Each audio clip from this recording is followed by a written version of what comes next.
Guys, wait lang, makinig kayo. Wag na wag kayong bibili ng Rosmar Gluta Peeling Soap and Rosmar Kojic Peeling Soap na walang hologram. Alam nyo ba guys, track ang dinideliver ng mga namemeke nitong ating produkto na to. Sobrang lakas ng produkto natin na to eh. Ito kasi yung sabon natin na peeling soap.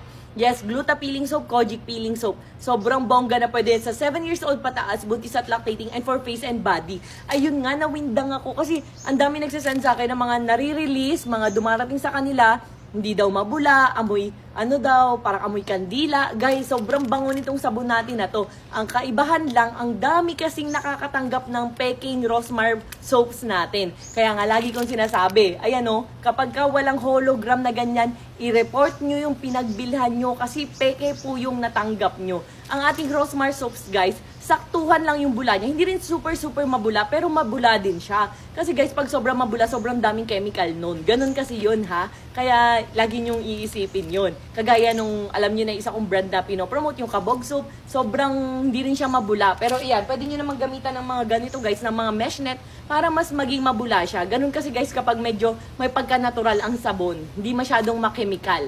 So ayan guys, kaya kung ako sa inyo, i-check out ko na to ha. Ayan, Rosmar Gluta Peeling Soap and Kojic Peeling Soap. Make sure lagi na may hologram. Kapag walang hologram, ulitin ko, peke yan. Check out na!